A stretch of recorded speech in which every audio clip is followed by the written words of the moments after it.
Hello and welcome to my Memphis Music Crash Course.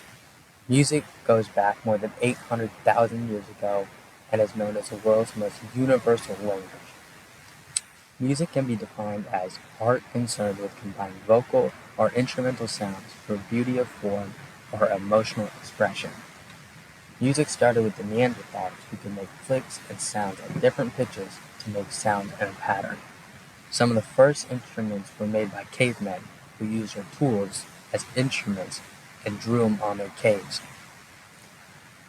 These tools were then used to bang against wooden things, which created instruments that we have today, such as the saxophone. The hunters and gatherers are the first to put their tools together to make these sounds, using spears, bows, and logs to make music, such as the Aborigines. Throughout history, different tribes from around the world have used music for different purposes, such as dance songs, hunting songs, and war songs, which is often why in movies you see a horn being blown during a scene hunting or even in war when two sides are charging each other.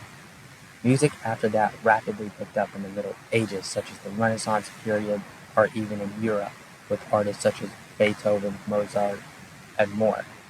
In recent history, we saw how slaves used their music from different tribes to have some little connection together. These songs were passed on, which are used in today's more modern culture in rap and R&B.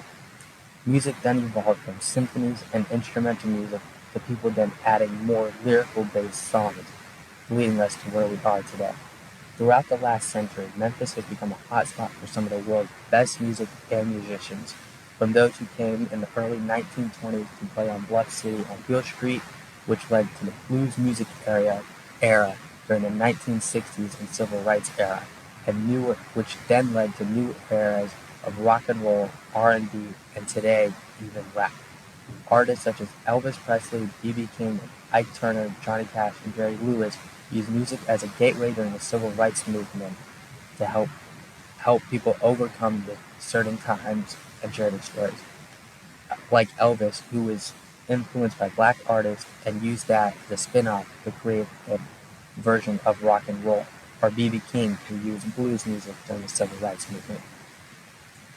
We even look at artists today who share their stories of coming out from Memphis and making it big, or the struggles they've grown up with artists like Young Dolph, Yo Gotti, and Key Glock.